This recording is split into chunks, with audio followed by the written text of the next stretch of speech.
All right. But I was saying, without further ado, we'll bring on our first guest of the night, Mr. Jamie Sieracki. Not too far of a travel for you, Jamie, and as well, a pleasure to have you on the show with us here tonight. Thank you, guys. Yeah, no, it was nice. I got home and the sun was still up, so that was pretty cool. Different. A little bit different, yeah. I mean, first of all, while it's fresh for you racing at home with the entire Franklin Motorsports operation, what would you say about the weekend? Whether it was, how was it for your team? What did you think about the weekend as a whole? I think it was all right. I mean, I really like the facility. We don't get there as much this year. I've spent more time there with a few other projects that we're doing, but we're not there quite as often with the travel schedule and that, but I love it up there. I mean, the area is nice. The facility is beautiful. The town is great. The vibe is always really good. We had some, it was a little bit hot, but we had pretty good weather all weekend and that. And as far as our group goes, I mean, at the PKS series, we only have a couple of kids running. I mean, obviously we've focused a little bit with the younger kids this year as we kind of, obviously we've been kind of sunsetting the race team program over the last couple of seasons. So, sizing it down is normal, but, at an event like this, we had a few other people in the area that wanted to do it. So, I mean, we love having more people around, and mostly people in this area are people we know. So, it's kind of a friendly atmosphere. So I think, most of the guys had a good time. It was a big step for some of them. We had, our sportsman kids, in the mini class did pretty well. Cam kind of leads the charge, Johnson, in that category for us. So he's been doing really well. And we've had Simon Klein, who's on a Kart Republic, but he's been running with us through the Wisconsin races. And then Eric Wojciechowski. Those three have been in that category. And they did well. Eric's had a ton of improvement. He's only been racing for a year. Cam was obviously up front, finished in the top 5, won a heat race.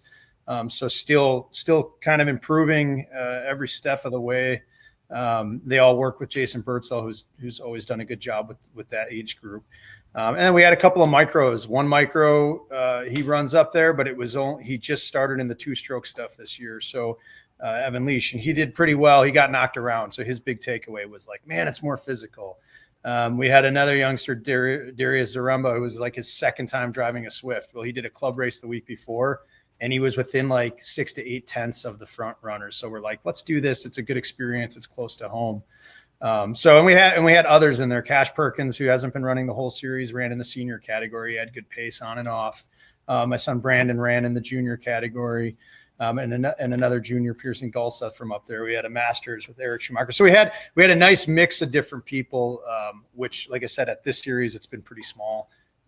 But for a home race, it was good. It was a good vibe, and I think we had a good time. I've had a lot of fun with the group of people we've had at all the races this year, for sure. The staff members and the racers themselves. It's it's trip number 9 to Shawano or to Wisconsin for USPKS, I believe. We've seen them go to Shawano. We see them go to Dowsman.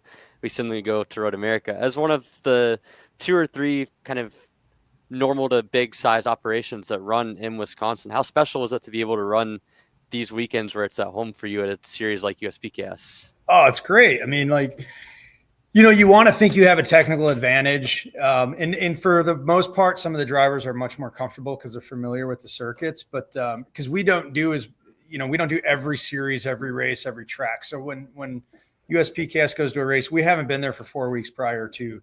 The tracks up here, Road America especially, you can't really do that. Like they had IndyCar last week. So that was kind of cool because it levels it out a little bit. Even if you're there for route or previous, like the track changes, it evolves. They have other events going on in that. But it's anytime you're close to home, the only time I'm in my own bed is at Dowsman, right? But anytime you're close to home, it's a huge it's an advantage mentally because it's so much less stress. The setup, the teardown, the time away, and it's so much more manageable. So it's like we're super blessed to have these circuits, these tracks that are just really nice, really well maintained, especially with the climate up here in the winter. They do an amazing job. And I always tell when we come up to Wisconsin, everyone's like, what is there in Wisconsin? And I'm like, it's God's country, man. I mean, we got trees, we got nature, we got awesome racetracks. We got everything. We got your cheese, whatever, beer. So, no, it's great to be just that close to home. Yeah. And it's been, at this point, you're going on roughly 30 years in the industry. You and George started when you were 11 in karts, if I remember correctly. Yeah. Wow. Good memory, Emery. We started, I think when I was 11 competing. By 14, I started doing engine work. And then my dad was selling parts and stuff just out of the trailer. So yeah, it feels like 110 years, but yeah, I think you're right. It's about 30, 31 years now, on the island here. Yeah, and you jump back in a go-kart again only 2 weeks ago. So from first race to last race is pretty much that entire time. How was that route race? I thought it was all right. I mean, I hadn't really, I like to do a couple races a year just for fun and just to kind of stay connected to the technical things. I mean, at 45, you're not going to be competitive. If I get within like a half second or a second, if I'm a half second off, I'm like, my kart's so fast. Like any of those guys would be like 8/10 faster than it, because I'm old and I'm out of shape. But I mean, it's fun to do this. I used to put a little more preparation into it. This year I did 25 laps leading up to the route race. So, but it's always fun to get in and to kind of be out there amongst these people you're watching, and you kind of have, you have respect for a lot of these kids and how often they're doing it and how well they're doing. And then you get out there and I mean, you can't turn off the competitive mode, and you're just like, you're struggling with this, that, or the other thing, and the frustration builds. And it's like, even afterwards though, you kind of exhale and it's like, yeah, it was still fun. Like, you're out there getting your brains beat in, mostly on your own doing, or because you're not keeping an eye on something mechanically. I had mechanicals over the weekend. I crashed. It was like, I had years of racing in one weekend, and, but it's still fun to get out and do it. Sometimes you got to remind yourself while you're doing those 80-hour weeks from time to time. And, that's a good reminder, you still enjoy it. It's like that. It's worth it. I can say that of the three of us, I'm the only one on the show that's lost to Jamie Sieracki in a race in Norway a few years ago. I would have probably lost too. I mean, I don't think I'm the best at racing if I'm honest. Emery probably broke. I'm pretty sure he probably broke if he lost. No. What's the story, Emery? No, so this was 2018. It was WK at Norway. It was like the sword showdown. And basically, first time I'd ever been to Norway. Got in on Friday, practiced Friday. The Saturday main event, this was when they still had two finals. I got a bad start. I dropped from like 4th to 8th, and Jamie was in 7th. Pointed me by. The next lap, I drove straight through the hairpin, go off in the grass. Lose like 2 seconds. Catch up. Lets me by again. I pass him again, the hairpin. Straight off the track again. And then at that point, I was like, well, it's 4 laps to go in the race. Couldn't catch back up, finished behind them. So, and then afterwards, like, Jamie talked to me at the time, and you were like, I let you by. I pointed you by, and you still just drove straight off the track. Like, what is going on here? So, no, but with that being said, I mean, you've been out of the seat a few years. You come back to a route race that a lot happened in front of you. There was some penalties, there was some scale line fights, there's a lot of stuff throughout the field. How different has the scene of karting been from now in 2025 to maybe a few years ago when you're more active in the seat? Oh man, I mean, so like more active is like 20 years ago, but I mean, we always want to look back and be like, man, everything's changed. It's so different. These guys don't respect each other. They don't do this. They don't do that. And then you like really think about it and you're like, it's really not that different. Like we want to think it is, but like the fields are bigger now. The biggest difference is the fields are closer. It's like you could be 4/10 off 20 years ago and you'd be running like 8th. But then you can also come out the next session and you could pick that time up, whether it's just making a couple of adjustments on equipment or just like driving a little bit different. But you didn't have the infrastructure at these big races that's so readily available now to everybody. And so if you stunk, you stunk. Like that was it. Like you sucked that weekend. And maybe you got a little bit better, but there was nothing really there to kind of pick you up and show you exactly where you needed to improve. And then likewise, when you were good, it was like, and you were whooping everybody, it was like fat chance they're going to catch me over the course of 2 days. Like, so I think with everything being tighter, it just seems that everything's more intense.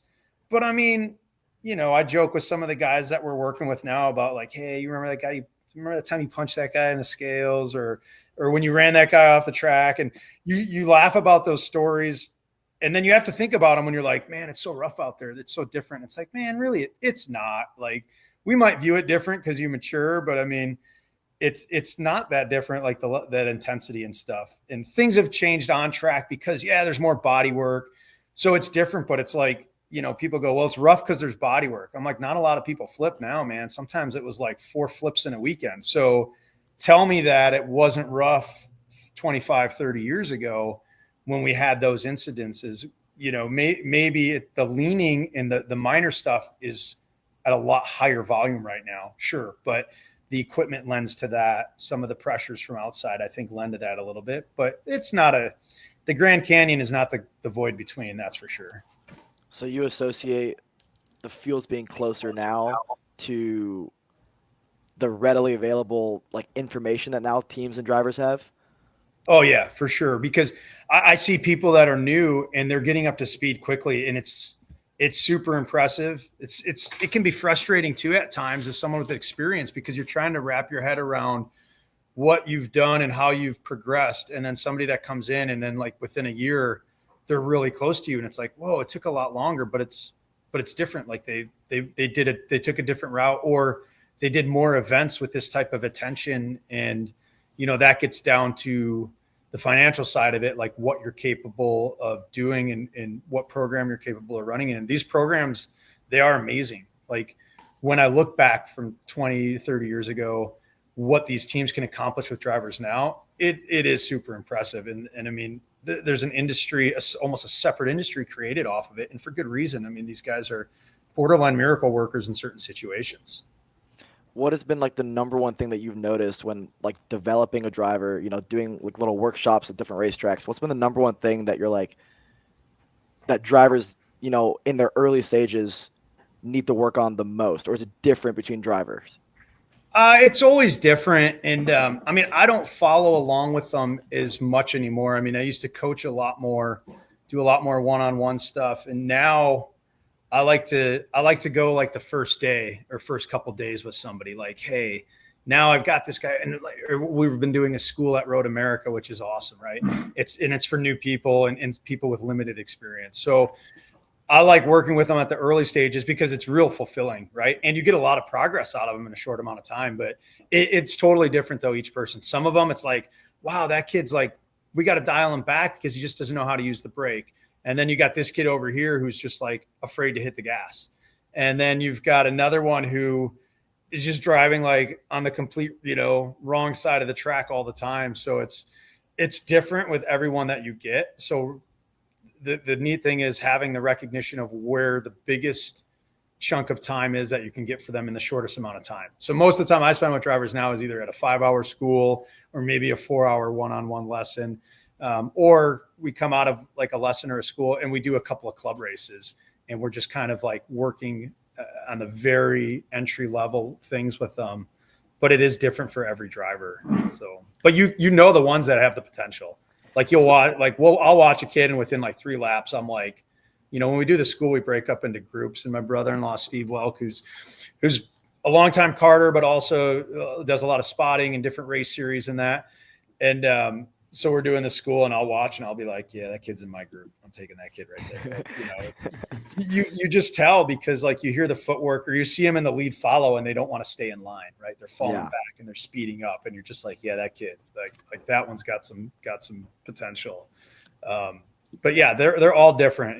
And like the first time I went to the track, I took Cam Johnson to the track. It was like, yeah. And Eric Wojciechowski, I think he finished 9th or 12th this weekend, but he's only been in it for a year and he's getting really good pace. And he was another one where I was like, oh yeah, he's got some stuff. Now it's changed with all the indoor stuff and the electric kart stuff. So, I mean, that's helped out immensely. So some of the kids come out of there and they've got some really bad habits to work on. And some come out of there with the ability to just like get close to the limit or their limit right away. Well, a lot of it's seat time, right? I mean, for me, like more than any other sport, racing is how many times can you get behind the wheel testing, driving versus, taking big gaps between each session. That's at least how I've always felt, right? You got to get in the cart and just drive. Yeah. You've got to be able to get in, but taking what somebody's giving you is what's huge. And that's where, like I said, I think some of these teams, they do such great work because if the driver's comprehending it and can go out there and execute. So execution's tough. Some of the guys comprehend it and we watch and they're just they're doing the same things over and over. They come in, you have them repeat it back. They repeat it back correctly. They go back out and they just can't execute it. And that's where laps will help, right? And then there's some kids that they can grasp it and execute it right away. And so laps might be less important for them. So at that point, you're like, okay, now we need quality laps. Like, let's start racing or doing some stuff right away. The other guy might be like, hey, they're going to get to that same point. They just need more laps, maybe solo laps, to try to start executing some of these things you're trying to put in their head or get them to accomplish. So on the topic of like, you work with them at these schools, you bring them to a club race when you think they have potential. How much of a role do you play, or like a hand do you play in maybe somebody doesn't have just yet the talent, but maybe they have the budget and they want to go out there and they want to go national racing year one? Are you kind of pumping the brakes and saying, let's start club, go regional, go national, or do you kind of just let them figure it out on their own? Well, it's hard to say. I mean, because if they show some ability and you're like, hey, look, here's the deal. If you really want to do it, you can do it, but you have to be realistic with the expectations you're going to get. Look at like I try to get, especially people early on when they want to do these events, which sometimes I'm like, well, if you want to start within the first year, that's kind of a big task. But if you set the expectations in a realistic manner, and you also look to teach them to gauge their performance, or to look at progress versus results. We are a results driven society, right? But the progress is what's going to get you there.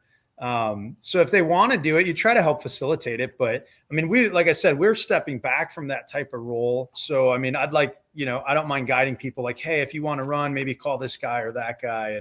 And we've had some of the kids running with, I know they've run with Parolin this year at events we're not at. And, Josh Holtz is in the area and he's got a great program.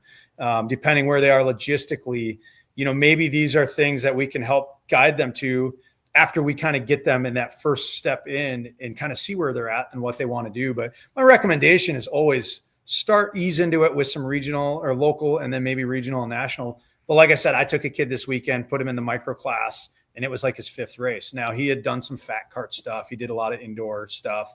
He's only 8 years old. And I think it was a good experience. He made mistakes, but we went in prepared. I said, look, it's not about how you finish.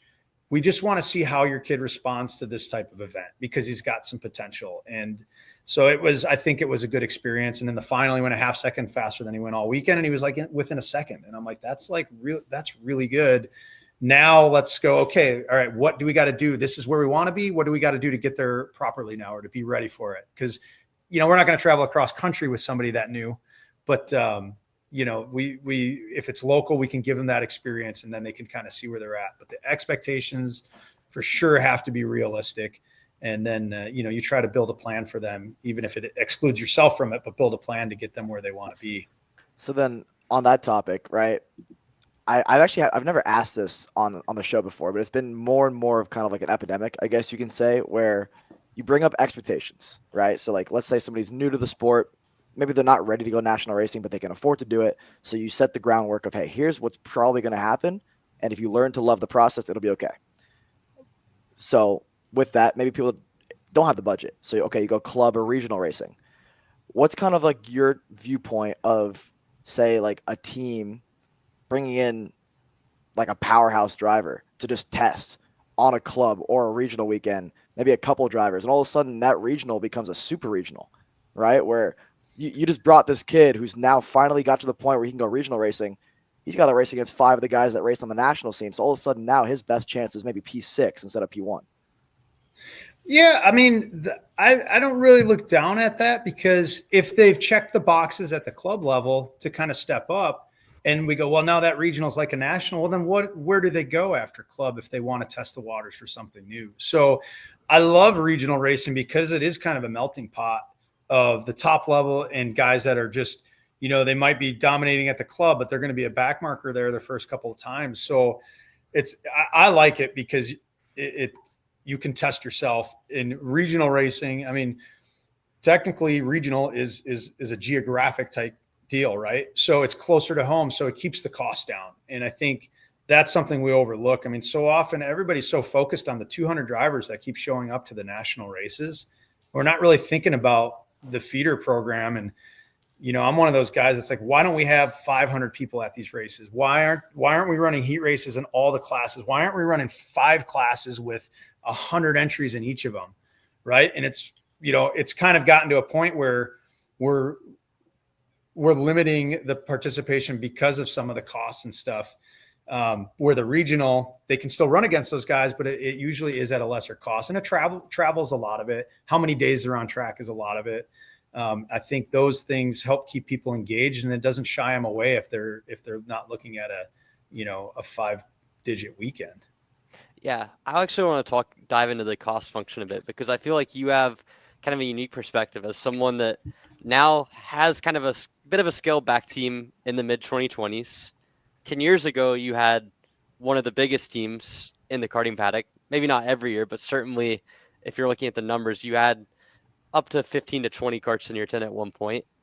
And in the early to mid 2000s, you also had a presence on the national scene as well. So at each of those eras, how much has the cost evolved, both on the driver's side and on the team side, in terms of the difficulty of getting everything lined up logistically from weekend to weekend?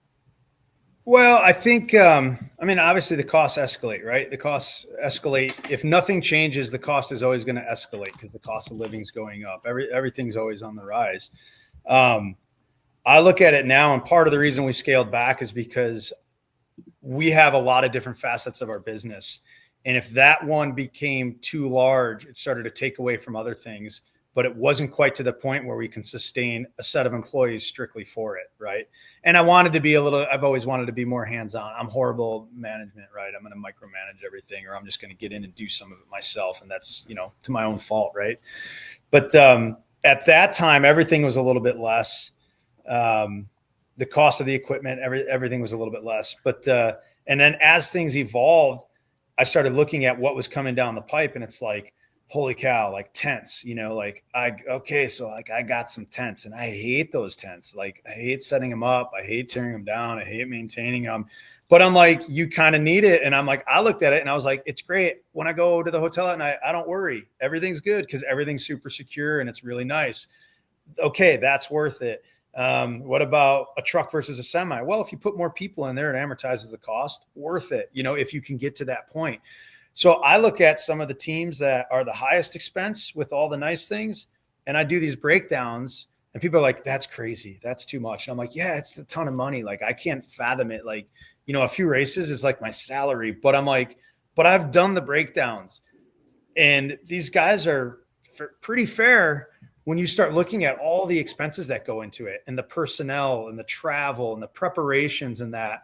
So I can't really find a team where people go, it's super expensive. Is it better? I'm like, I don't think you're getting ripped off, man. Like I said, you put us, I live and die with the Excel spreadsheet. Right. And I'm like, that tells me that it's a lot of money to do this stuff. But when you look at everything that they provide and that's included, I'm like, they're just doing a really good job. And if they have the clientele for it, why not do it really nice? So I think, yeah, the cost has changed, but also what's provided with it. So if everything's gone up 8%, but the cost has gone up 150%, like it probably has, maybe more, it's not just, hey, we're going to make money and this is great. They're adding all these other things, which gets back to tightening up the level of competition. So all these things that they are adding are making it tighter, which means they're doing a good job because the slow guys are getting faster. So the sky's the limit with what you want to spend, but everybody's just got to kind of be in their comfort zone on that. But I do feel like it has limited the size of some of these big events for sure. And it's not just teams, it's the amount of days that we're on track. All those things add to the cost pool. And, pretty soon, you're looking at guys spending a lot per weekend. And there's a lot of people that go, hey, I'd like to do it, but I just can't do it at that level. So I'm going to pass, and I'm going to go, hopefully to the regional level and maybe race against some of the same guys. Yeah. Is there anything over the course of the next 5 to 10 years that you feel like could maybe, you're not going to bring the cost down on a national level? I feel like we've had this discussion a number of times, whether it be in the paddock, in the show, everything in between.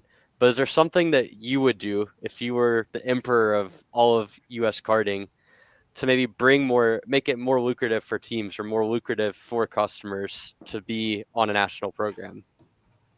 I mean, I don't really know. I mean, race promotion really intrigues me, and I could see getting involved in it a little bit more, maybe a little more aggressive. I mean, I try to assist with different programs now, usually at a sponsorship level, but we do that sword race every couple of years, so we kind of pump it up and we try to put something on.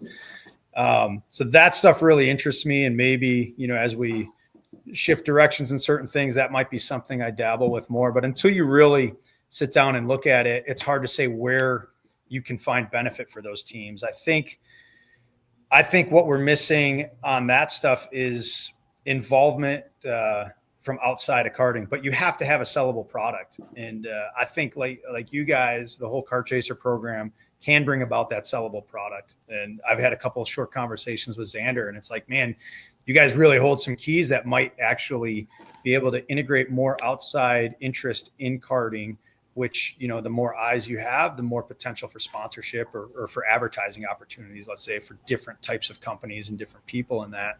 So when that happens, then I think you'll start seeing some advantages that the series can kind of hand down to the teams. And, maybe they have some sort of kickback, or maybe they just, a lot of them now, it's like, oh, we could, we can save here and there. And well, pit space, that's something that affects everybody.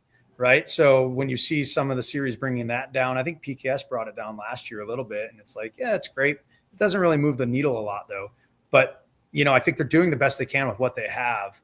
But again, that's why I think it's more important to find a way to bring more people in. And the classes, if they're bigger, I think that helps. But some people get really shied away from big classes and the heat racing formats and stuff like that as well. And, the amount of times I get here a 50-50 on, we want 2 finals a weekend. And it's like, but what about one big event?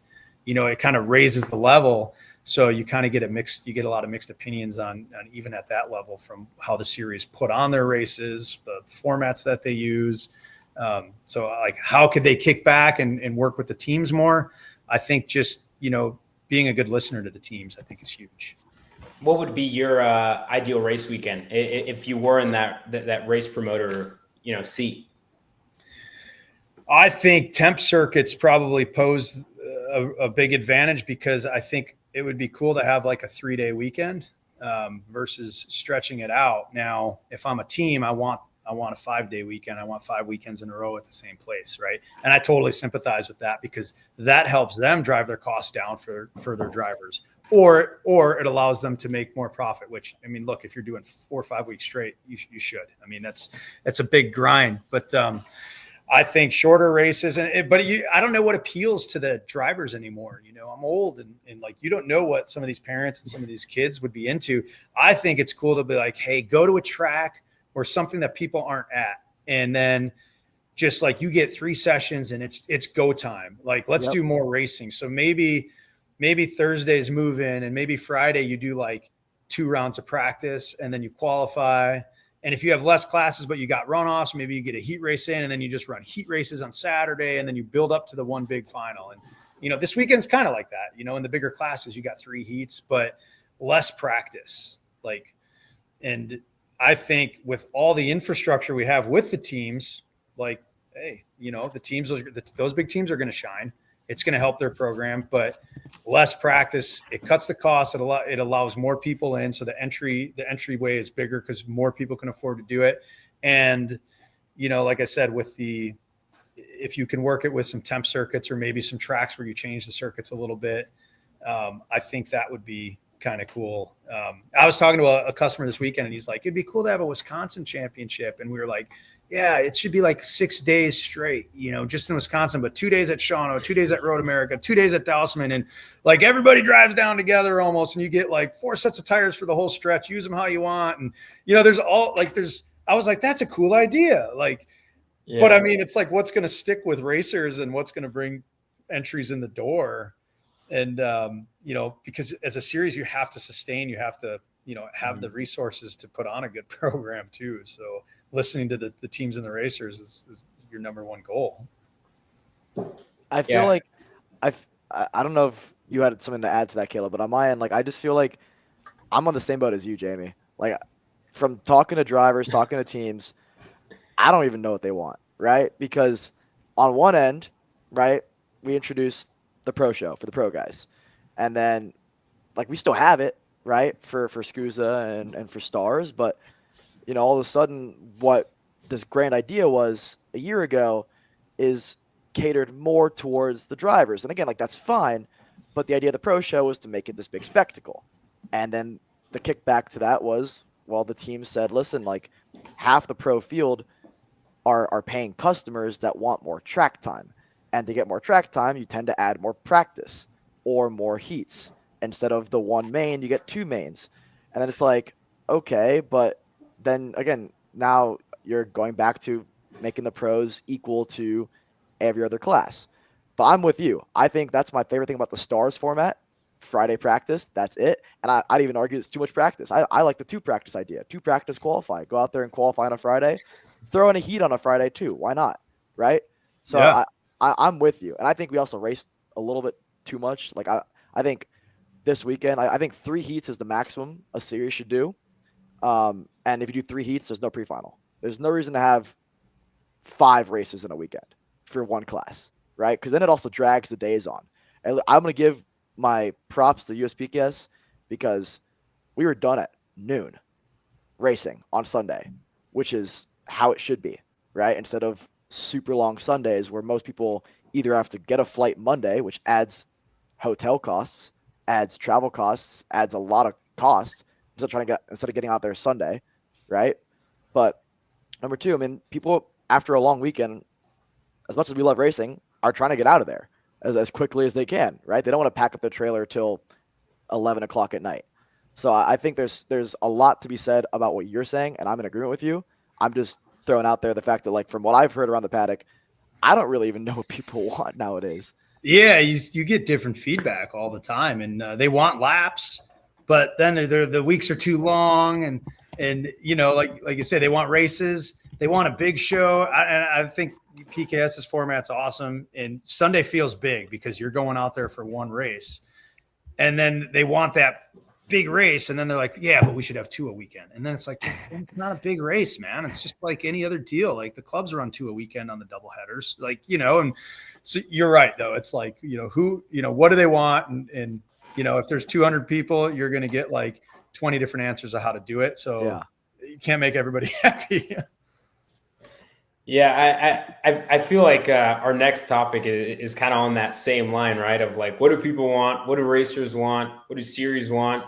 Here and there. But, you know, news came out today out of Cup Karts North America and the integration of their point system with Race Select. Keith Warren is actually going to join us in 2 weeks to talk a little bit more about it after CKNA Summer Nats, which is this weekend, we're going to be at, and then Stars.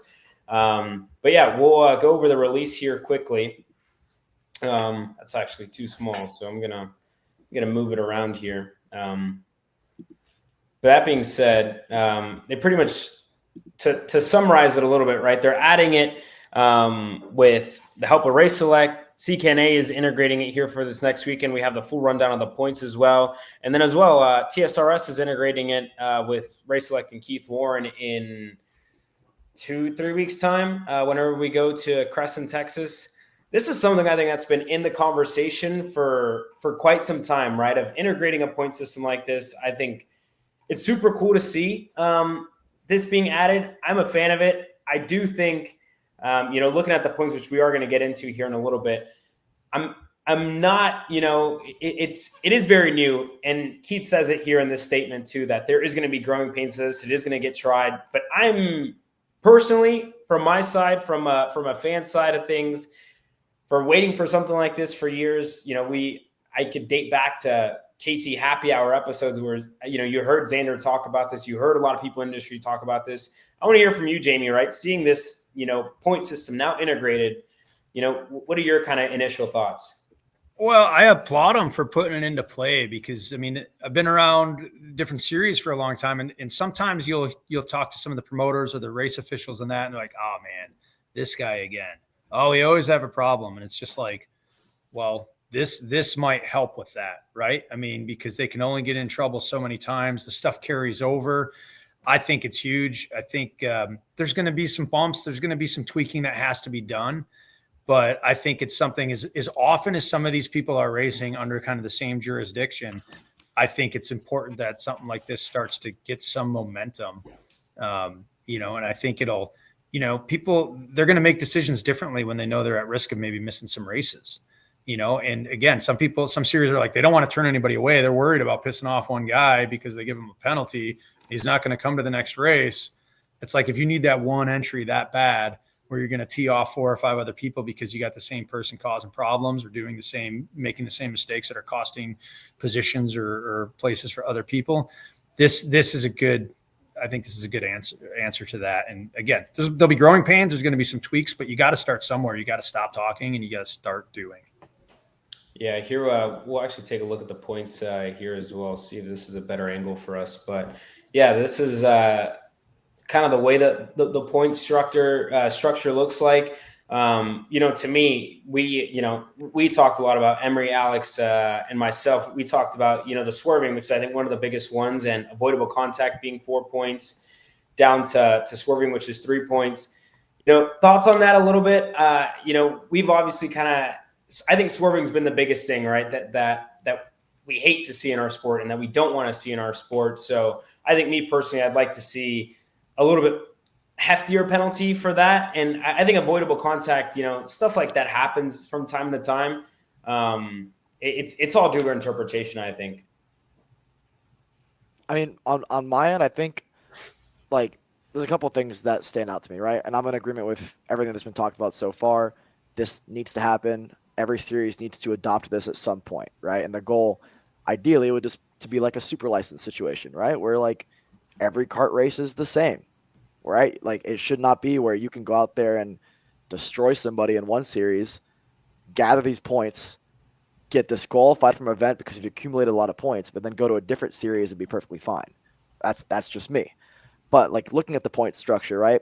And again, like as mentioned on the Facebook post there, like, this will get revamped, it will get reworked. It's up for, discussion. That's what we're doing right here. Me personally, swerving, like you said, Caleb, 3 points, most like it's a little too low, right? For swerving to be under avoidable contact, right? I think swerving, for how prominent of an issue it seems to have been over the last 2 years that it's been on the forefront of discussion. It needs to be more than 3 points. It needs to be one of, if not the heaviest weighted, if we really want to put our foot down on this cannot be allowed. Because 3 points to me, I mean, I don't want to go out there and say that I'm condoning swerving. But if I know as a driver that it takes 25 points to get disqualified from the event, what's 3 points if I have 0 going into a weekend, right? That's the way I look at it. And like, it's a terrible way to look at it, but for how bad swerving is, that's the way that a lot of drivers are going to look at this, right? So then you look at unsportsmanlike conduct, 15 points. Good. Swerving should be right up there. It should be a punch to the gut, right? That's what it should be. That's just me. I think a lot of these other ones look pretty good.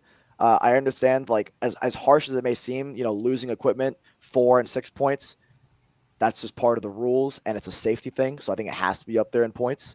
Jump starts being one, like, that happens, like Caleb said. Just certain things happen, right? Avoidable contact happens, especially in a CKNA race where things are so close.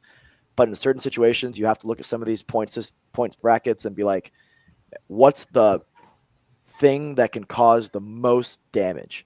And that needs to be right up there at the top. 15 points, 10 points. Swerving should be there too. I actually just got a text from Keith, who's watching on at home, and his words were all this is already under discussion after being released. So that's good to hear, right? Like, that's great. People talking about it, us talking about it, and going back to the drawing board. It's like, all right, like, what can we tweak on? So yeah, he's I like this. I like this a lot. Jamie, anything else to add? I think before we, I guess, move on. Yeah, I mean, I think this is one of the catches on something like this over the years is like, well, how are you going to catch all of it? And I think the advent of cameras that we're seeing more and more at different tracks and different series, I think helps strengthen this whole type of program. So I think utilizing all these different forms of technology that are improving the officiating and kind of using it together for these different types of programs is going to make it more effective. And then I agree with you guys, like swerving. Look, I did it last year to a driver, and it was super embarrassing because, like, ran into me and knocked me off the track, and I got on and I was like, I did that. And I'm like, I spent most of this race watching people do it, and you kind of get caught up in the moment. And it's like, I didn't race the rest of the year because I was like, man, that was embarrassing. I'm not going to go back out there. I mean, some of those things should be weighted heavily. And like you said, like Alexander said, I mean, that is something that is fully intent. Even if you blacked out while you did it, but I mean, it was something that wasn't done because you were catching your cart or whatever. It was like you made an attempt to mentally, mess with somebody, or maybe, if you make contact, then that's just driving into somebody. That should be a big one, and it applies to, differently to all these different listed rules. But yeah, anything with intent should be weighted heavier, but they're going to work on that. They're going to get rolling with it. And maybe with the cameras too, it'll allow them to make decisions on this point system after the events, even, somebody did something that didn't really get brought up, and, you got video evidence and you're like, that was bad.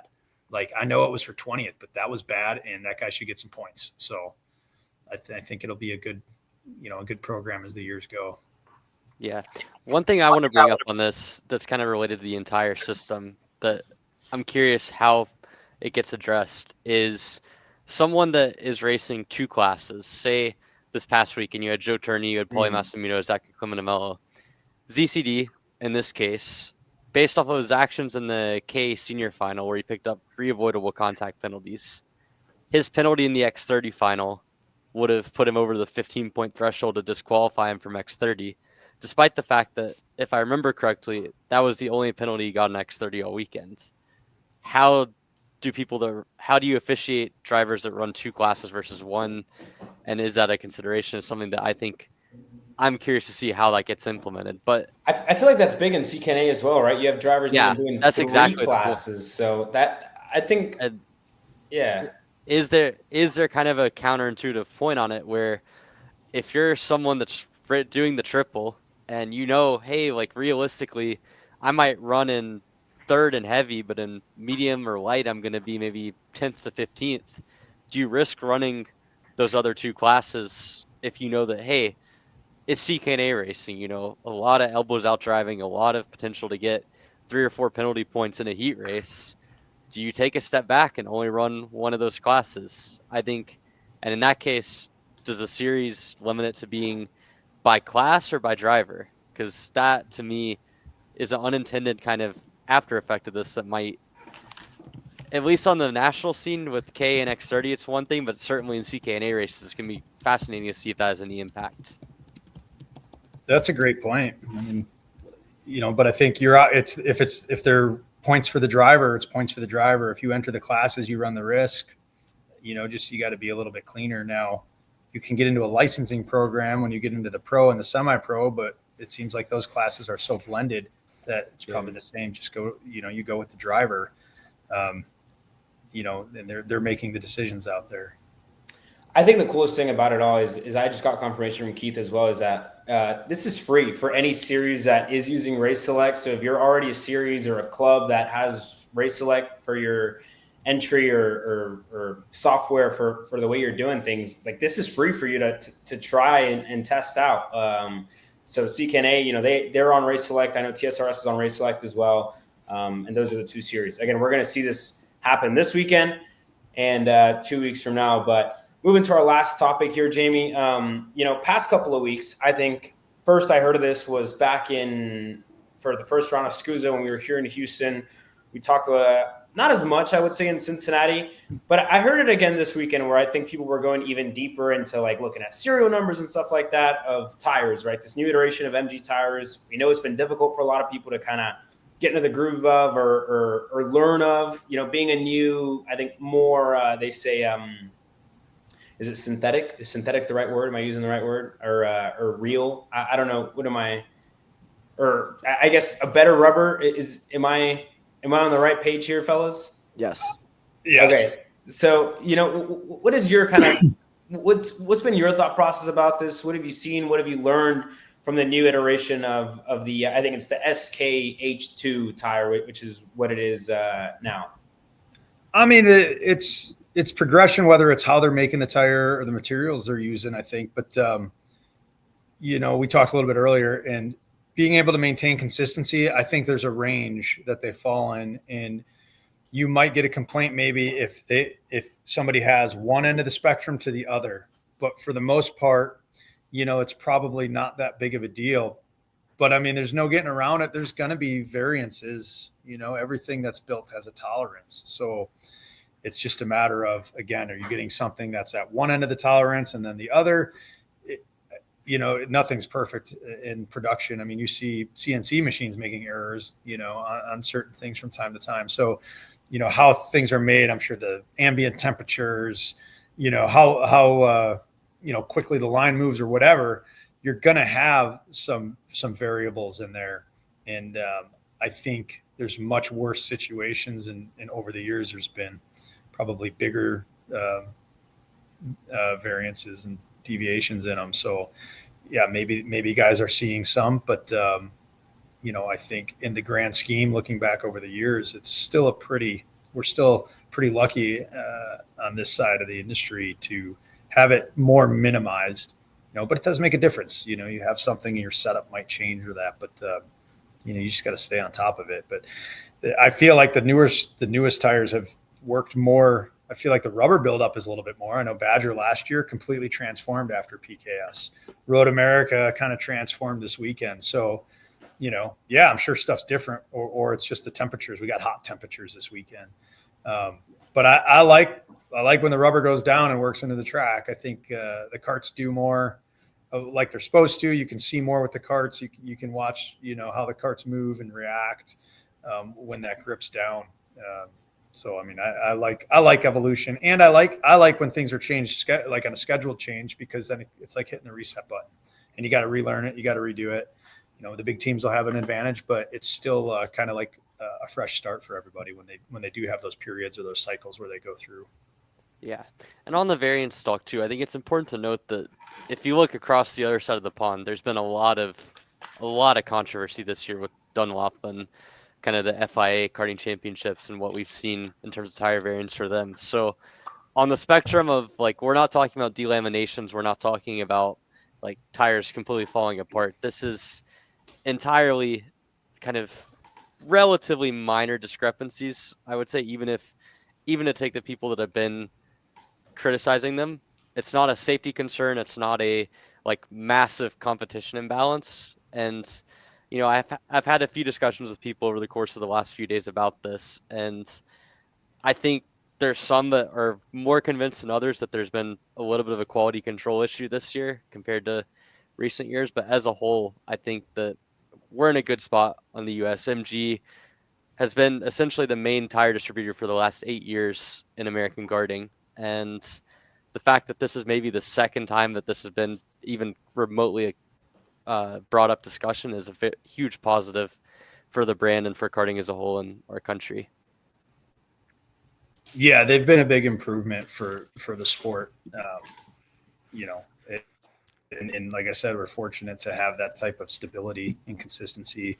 Variances happen, but like it's pretty minimal. And like you said, with the quality of the stuff's been good too. Like even the MG, the Vega, those tires are both run. I mean, we move a lot of tires through our store, like over the course of a year, and I can always count on probably one hand how many people are like, "Hey, I had one delaminate," or I've got one that's leaking. I've had one tire leak this year. That was kind of a defect. And I think I had someone talk about they had a tire that delaminated, and it's like, sometimes it's the weather and maybe the pressure and the combination. And most of these guys know what they're doing. So I kind of truly believe like, yeah, okay, it's a fluke, but I don't mind. I mean, it's like, there's a lot of tires that go through, and to have 5 or less issues annually that's pretty stellar. I mean, there's a lot more mainstream stuff that have bigger issues than that for sure. Yeah, well, Jamie, we're reaching the end of our time here together. I have one more question for you on my side. You obviously spent a lot of time growing up racing with your dad. Now you're getting to share that with Brandon as well, your son, who's been very busy racing as well this year. I think a little more this year than he was last year. But how's it been, sharing it with the family, because I know you guys have y'all's trailer open as well. How's it been sharing, this business now with your son and with your family? I mean, I enjoy it. I mean, when we travel, so my daughter is not really into racing. She's into gymnastics. She's 12 years old. So she's, this isn't like what she really enjoys. But when she comes and Michelle's there, it's totally complete. It makes everything so much easier. But I get it. It's not always fun for them. Brandon enjoys it. Michelle does it as a job. But I mean, it's great to go, this year, this weekend was probably one of the first weekends I've spent a little more time with Brandon, and I'm having a hard time. I don't really need to be there for stuff, but I'm still having a hard time separating myself from, kind of what's left on the team side stuff. We have good guys there doing the work, and like they laugh, like they could care less if I'm there or not. So, but I'm finally trying to direct a little more attention because he's been he loves doing it. He has fun, and there's moments he does really well. And like this weekend, he had a great weekend. And, I could tell he was super nervous going into Sunday, not because of, starting front, back, or in the middle, but because he had good pace, throughout the heat. So, there was a little anxiety there, and I felt that with him. And like at one special moment, he's like, "Dad, did you ever get nervous before races?" And I was like, "Yeah, like all the time." I said, but it's like once you pull out there, what you do in that moment to shut it off, that's going to make or break your race if you dwell on that nervousness. But so I mean, I'm looking forward to being more active with him instead of just him there driving and racing while I'm there working. So, and he's going to be 14 at the end of August, and I feel like I've really, he hasn't gotten the attention that I would really have loved to spend with from that young age that we've given to other people and helped facilitate for other people. So hopefully he does it a few more years and we can enjoy that time. And this weekend was slightly different in a good way, and it was, a little more special. Oh, nice. At the end of our shows, we give our guests a little bit of time to promote themselves. What you guys coming up, where they can find you, if people want to race for you out in Wisconsin. The floor is all yours. Yeah, FranklinKart.com. I mean, that's, we do a lot of advertising. We don't need to self-promote. We try to get new people in. That's been our goal this year with the driving school at Road America. So you can visit the Road America website too to see that. We do arrive and drives. And again, we're trying to do more locally, less on the big stage. There's awesome groups, awesome programs at those national races that people can partake in. And if you want to do that, call those guys. I mean, we refer people to different teams all the time, depending where they're at. If you have new people that are interested in it, that's where we want to come in, and we want to get new people in. That feeds the whole pipeline for all the industry members. So, that's from parts and service to schools and coaching, on a local level, that's really where we're going to continue to put our focus in to help grow the sport for everyone involved. Awesome. It's really been a pleasure to have you on. We've been planning on this, working hard to get you in. And honestly, I've enjoyed this past hour getting to talk to you, getting to chat with you. And I know the boys have as well. We really appreciate you for coming on tonight, Jamie. Yeah, thanks so much for having me. You guys are doing a great job promoting the sport. And it's a different view on this side of the screen, but it's great to be a part of it tonight. Yeah, we appreciate it. Have a good night, Jamie. Thank you. Thanks, you guys as well.